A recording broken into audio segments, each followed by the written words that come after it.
we go to the bowling alley with my kids, the goal is to throw the ball down the bowling alley and knock over the pins. And I tell my kids that.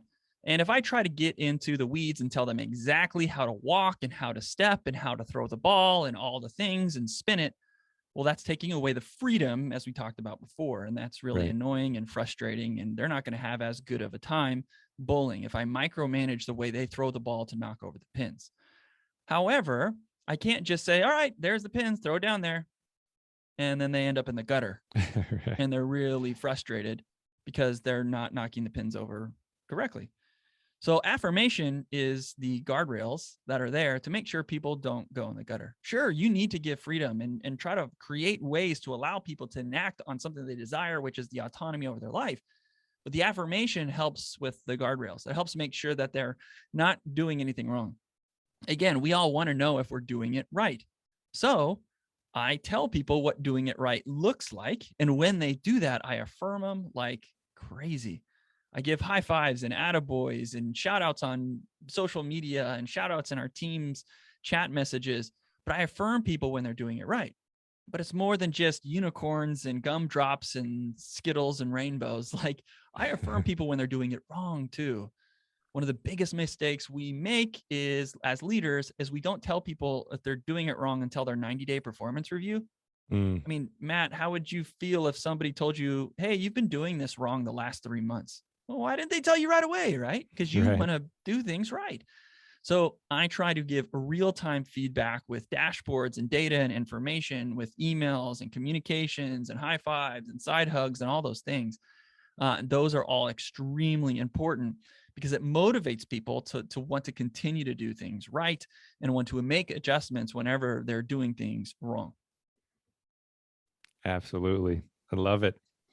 Well, I think I do want to ask you, I'm going to square a little bit extra time away here. Let's talk on a unified purpose. And particularly the reason I'm going to go deep with this, because as I'm sure you're aware, people talk about purpose-driven culture and leadership ad nauseum. However, I haven't heard this particular approach, this idea of a unified purpose. And I was intrigued by how you explained it at the top there. So can you tell me a little bit more about what do you mean when you say a unified purpose?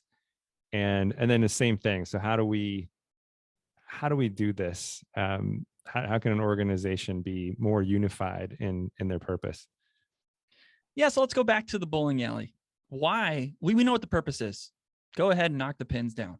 But why? Why does that matter? How is that going to help anyone's life?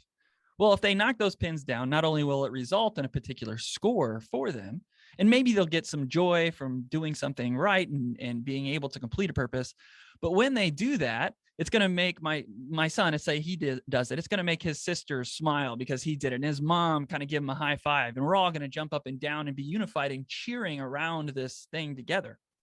It makes a real impact on somebody's life as soon as he does it.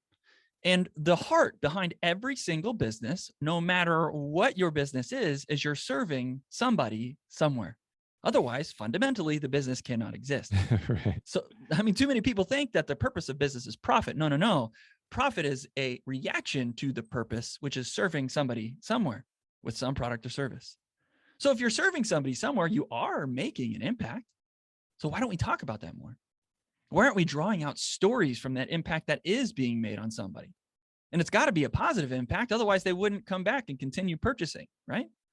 So why aren't we researching those things, finding that positive impact, talking about it, and not just telling people, hey, go throw the bowling ball down there and hit the pins, but throw the bowling ball down, hit the pins. And when you do that, this is what happens over here and then over there and how their life is better. And it changes everything. Because when my son throws that strike in the bowling alley, yeah, it makes his sisters jump up and down, and it makes my wife and myself get all excited, but it helps us maybe forget about the tough day that we had earlier. Or it makes us feel like we're more unified as a family doing something fun together. And it creates a memory. And I could go on and on and on about the positive impact and the stories that I could tell. And when we do this, it makes it so that when people are having a tough day at work, or maybe it's just a tough day in general, maybe something's going on at their house or something's going on in their life, that instead of just showing up to a job that they're clocking in and clocking out and because they have to for a paycheck, they know that they've got to come in, because if they don't, then people aren't going to be positively impacted. Mm. And when you unify it and when you bring other people in as part of the team, that I'm doing this with others, that if I don't come into the office and I don't get my work done and really meet that purpose, then I'm disappointing other people that are on my team and hurting their ability to be able to do that. And again, it creates that social accountability that I had mentioned before. And beyond the social accountability, it creates friendships. It Mm. creates relationships, a place where people want to be. So many people choose to continue to stay employed with me because they don't want to leave working with their friends. They've never had this deep of a connection with people before, and they've never pursued a purpose like this with other people before. And the thought of leaving that is sad to them and scary to them and something that they don't want to do.